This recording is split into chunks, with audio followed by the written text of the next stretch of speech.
Oke. Assalamualaikum warahmatullahi wabarakatuh.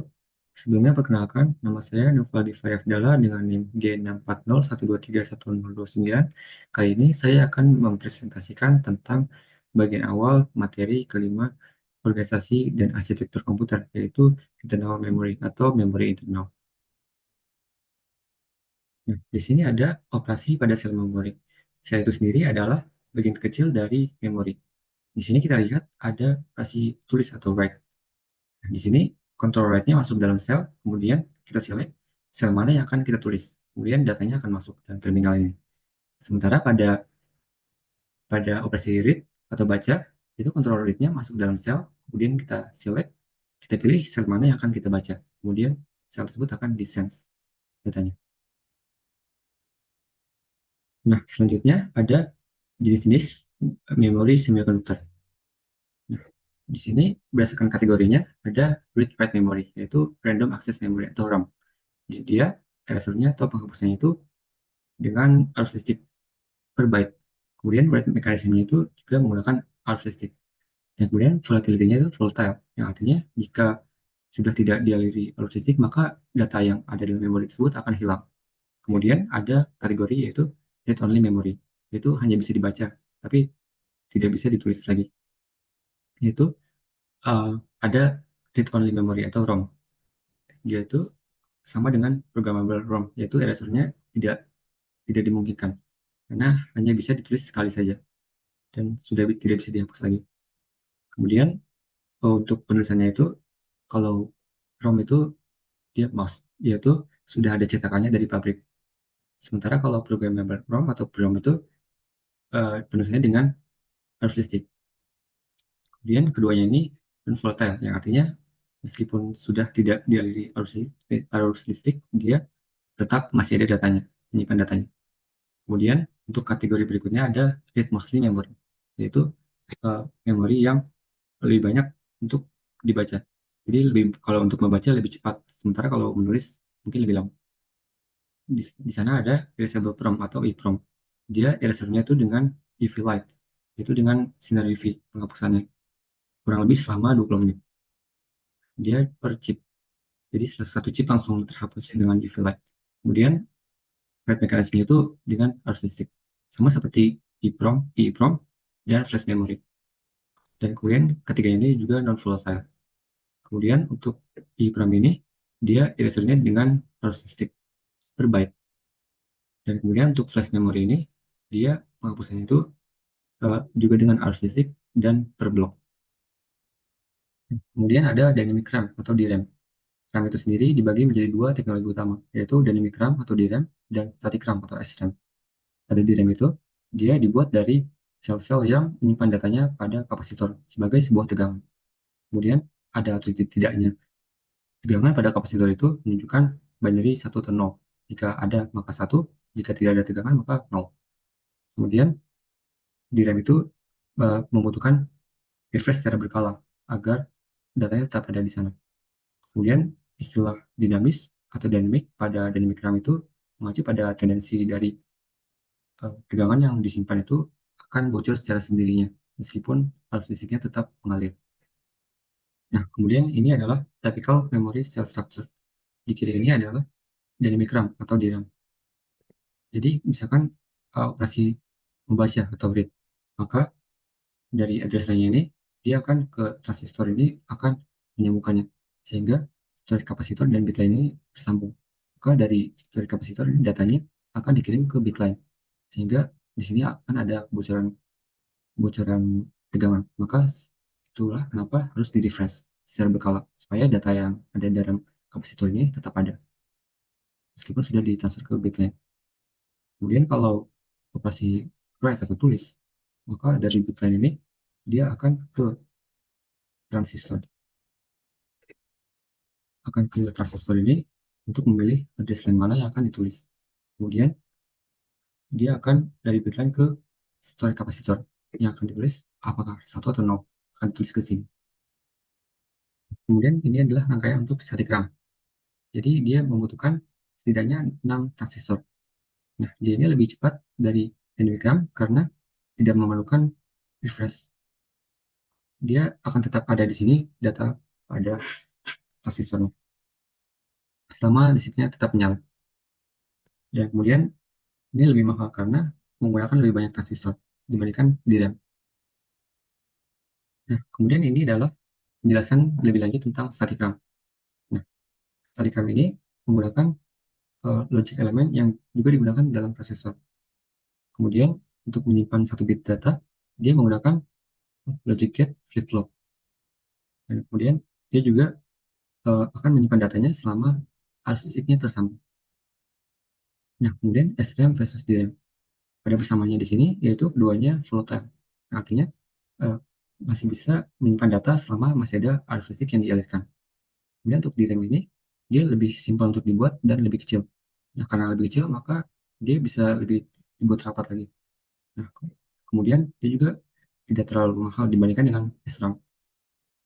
Dan biasanya biasanya di RAM ini digunakan untuk main memory. Sementara kalau static RAM ini digunakan untuk cache memory karena lebih cepat. Nah, kemudian ada read-only memory atau ROM. Nah, ROM ini mengandung data yang permanen dan tidak bisa ditambahkan lagi atau diubah. Kemudian, ROM ini juga tidak membutuhkan arus listrik untuk menyimpan datanya. Datanya akan tetap di sana meskipun arus listriknya itu tidak dicabut atau tidak dialirkan. Kemudian, karena datanya itu sudah ditanam ke dalam chip pada saat fabrikasi, maka kekurangannya itu eh, tidak boleh ada error. Maka jika ada sedikit pun error, maka seluruh IC itu harus dibuang, tidak digunakan lagi. Dan data insertion step-nya itu lumayan besar, fixed cost. Nah, kemudian ada programmable ROM atau PROM. Ini merupakan alternatif yang lebih murah daripada ROM dan sifatnya juga non-volatile dan hanya bisa ditulis sekali. Nah, proses penulisannya ini bisa dilakukan secara dengan arus listrik, bisa oleh supplier atau customer setelah eh, original chip fabrikasinya. Kemudian tetap saja penulisannya ini menggunakan special equipment dan VRAM ini memprovide flexibility dan convenience. Jadi lebih fleksibel dibandingkan ROM tadi. Dan ROM ini lebih diminati untuk high volume production. Nah, kemudian ada read mostly memory yang diaplikasikan ketika kita lebih banyak menggunakan read dibandingkan write-nya. Di sini ada EEPROM, yaitu Erasable Programmable Read-Only Memory. Dia penghapusannya itu bisa dilakukan berkali-kali. Kemudian itu lebih mahal, EEPROM itu lebih mahal daripada PROM, tapi mempunyai kelebihan bahwa dia bisa diupdate secara berulang kali. Kemudian ada EEPROM atau Electrically Erasable Programmable Read-Only Memory. EEPROM ini bisa ditulis pada saat kapanpun tanpa harus menghapus konten yang sebelumnya. EEPROM ini mengcombine atau mengkombinasikan kelebihan dari non-volatility dengan fleksibilitas bisa diupdate kapan, kapan saja. EEPROM ini lebih mahal dari EEPROM. Kemudian ada flash memory. Flash memory ini merupakan pertengahan dari EEPROM dan EEPROM dalam hal cost dan fungsionalitasnya. Flash memory ini menggunakan uh, penghapusan secara elektrik atau dengan arus listrik dan tidak provide light level penghapusannya. Kemudian microchipnya ini diorganisasikan sehingga dia penghapusannya bisa dalam single action. Nah, kemudian di sini ada typical 16 megabit DRAM. Di sini di sini ada uh, control bus untuk timing dan kontrol. Kemudian di sini ada A0 sampai A10 itu adalah address bus yang akan addressnya dikirim ke RAM. Ya, kemudian di sini ada data di 1 sampai D4. Itu kalau keluar itu untuk membaca dan kalau masuk itu untuk menulis atau write. Nah, cara kerjanya di sini ada memory array yaitu untuk penyimpanan utamanya. Karena dia 16 megabit, maka uh, 1 megabit kan dia 2 pangkat 20.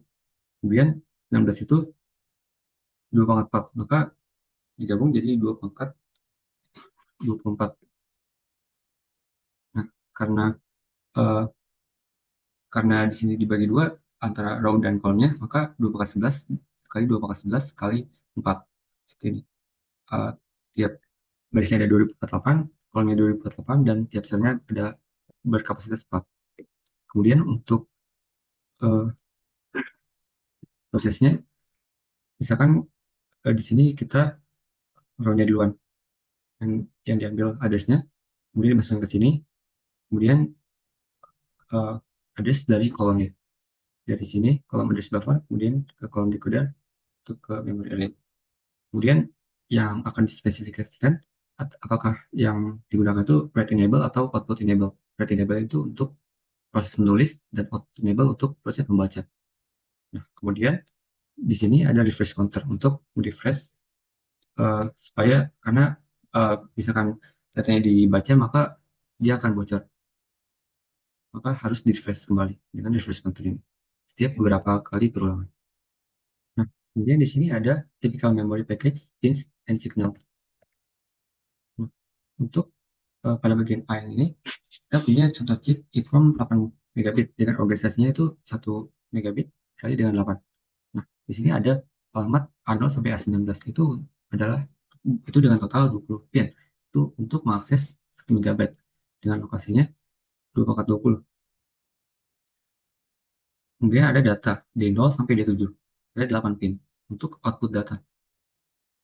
Kemudian ada VCC dan VSS. Itu untuk pin catu daya dan ground. Kemudian ada chip enable atau CE. Itu digunakan untuk mengaktifkan chip jika alamat yang diberikan sesuai dengan rentang alamat chip tersebut. Kemudian ada program voltage atau VPP. Itu adalah tegangan khusus yang digunakan saat proses pemrograman EEPROM-nya. Kemudian di bagian B-nya yang di sebelah kanannya, kita bisa lihat contoh DRAM dengan 16 megabit dengan organisasinya 4 megabit kali 4. Perbedaannya yaitu data pin input output pada DRAM ini digunakan untuk membaca atau menulis. Kemudian ada write enable WE dan output enable OE. Itu untuk menentukan apakah kita sedang menulis atau sedang membaca. Kemudian ada 11 pin alamat dari A0 sampai A10. Itu karena di RAM-nya itu diakses dengan metode multiplex satu-satu. Row duluan baru outputnya. Sehingga totalnya ada 22 pangkat 22. Kemudian ada row address select atau RAS dan kolom address select atau CAS. Itu untuk mengatur kapan baris dan kolomnya itu dipilih. Kemudian juga ada NC atau no connect. Itu adalah pin yang tidak digunakan, tapi dipakai karena supaya seluruhnya itu menjadi genap. Nah, kemudian di sini ada 256 kilobyte memory organization. Nah, kita bisa lihat di gambar ini bahwa setiap chip itu hanya menyimpan 1 bit per word-nya. Dan untuk membentuk 8 bit per word, kita butuh 8 chip yang masing-masing menangani 1 bit.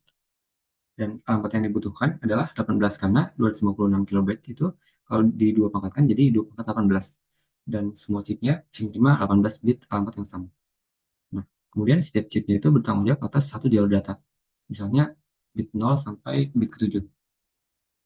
Nah, kemudian hasilnya ketika sebuah alamatnya dikirim, maka semua chip secara bersamanya ber, diakses mengakses bit yang sesuai. Kemudian data lengkapnya terbentuk di memory buffer register.